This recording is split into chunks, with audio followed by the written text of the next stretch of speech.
Students, as we all know that democracy is a government of the people, by the people and for the people.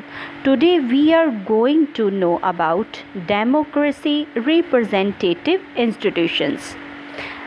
आज हम civics का chapter democracy representative institutions पढ़ेंगे और इसके बारे में जानेंगे।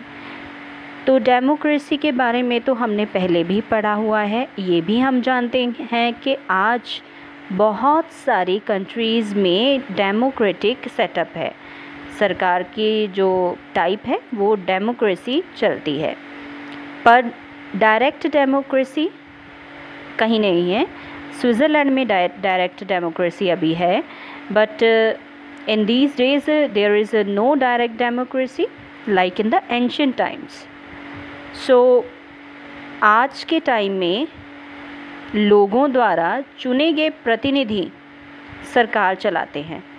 सो ऐसी सरकार को रिप्रेजेंटेटिव डेमोक्रेसी कहा जाता है। और जो प्रतिनिधि हैं वो चुने कैसे जाते हैं? इलेक्शन के द्वारा, चुनाव के द्वारा। An independent institution which conduct elections in our country is known as election commission। और जो इलेक्शन करवाता है हमारे देश में उसको इलेक्शन कमीशन कहा जाता है। इलेक्शन कमीशन में एक इलेक्शन कमिश्नर होता है जिसका चुनाव प्रेसिडेंट के द्वारा किया जाता है। This commission is responsible to conduct elections at all levels, the parliament, state assemblies and local self institutions। Elections यानी चुनाव। तो चुनाव के लिए सबसे अधिक महत्वपूर्ण होता है यूनिवर्सल अडल्ट फ्रेंचाइजी यानी वयस्क मताधिकार, जो कि हमारे देश में जितने भी 18 साल या 18 साल के ऊपर के नागरिक हैं उन सभी को मिला हुआ है। इसे हम कहते हैं राइट टू वोट, मत का अधिकार। और प्रत्येक व्यक्ति अपनी इच्छा अनुसार अपने रिप्रेजेंटेटिव चुन सकता है, अपने प्रतिनिधियों का चुनाव कर सकता है। बेटा ये है इलेक्ट्रॉनिक वोटिंग मशीन।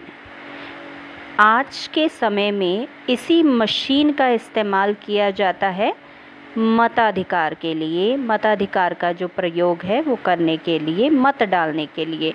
तो सभी नागरिक इस मशीन के द्वारा अपना वोट जो है वो देते हैं।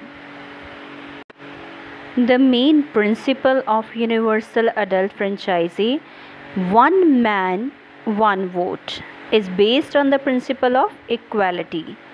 समानता का अधिकार इसमें भी हमें दिखाई देता है। सभी को समान रूप से मत का अधिकार मिला हुआ है और कोई भी किसी व्यक्ति के साथ ज़बरदस्ती नहीं कर सकता। वो अपनी इच्छा अनुसार अपने मत का प्रयोग करता है। सो सभी व्यक्ति पढ़े लिखे हैं, उनको पता है कि किसको वोट डालनी है। वो अपनी इच्छा अनुसार अपने राइट टू वोट, जो मत का अधिकार है, उसका प्रयोग करते हैं।